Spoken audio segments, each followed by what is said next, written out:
Cipher सोची समझी साजिश करार। साबिक प्रिंसिपल सेक्रेटरी आजम खान के होशरुबा इंकशाफात, मैजिस्ट्रेट के सामने बयान रिकॉर्ड करा दिया। कहा चेयरमैन पीटीआई ने सियासी मकासद के लिए प्री प्लान बयानिया बनाया। तहरीक अदम एतमाद से बचने के लिए साइफर को बैरूनी साजिश का रंग दिया।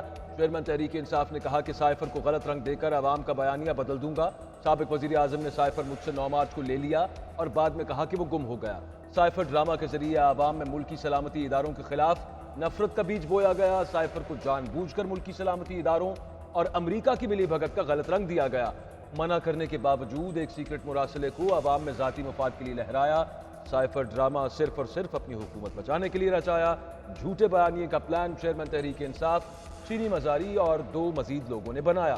साइफर देखकर साबिक वजीर आजम ने खुशी का इजहार किया और कहा कि अब एस्टेब्लिशमेंट और ऑपोजिशन के खिलाफ बयानिया तैयार करने के लिए साइफर को इस्तेमाल किया जा सकता है। आजम खान का बयान चेयरमैन पीटीआई के खिलाफ फर्द जुर्म है। चेयरमैन तहरीक इंसाफ ने साइफर को पब्लिक करने का जुर्म किया।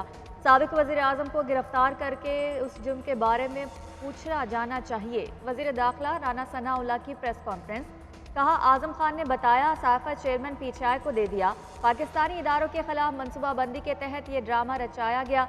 चेयरमैन पीटीआई के ड्रामे से मुल्क की इदारों की साख को नुकसान पहुंचा।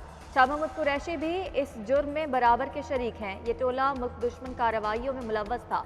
ये जत्था मुल्क का अमन बर्बाद करने की कोशिश में था। मोमन खुसूसी अताताड़ का कहना है कि वजारत उज़्मा जाने के बाद जलसे में साइफर लहराना जुर्म है। चेयरमैन पीटीआई का फौरी ट्रायल किया जाए। अहम कौमी दस्तावेज को जलसे में लहरा कर गायब कर दिया गया। शवाहिद की बिना पर चेयरमैन पीटीआई को सजा होगी।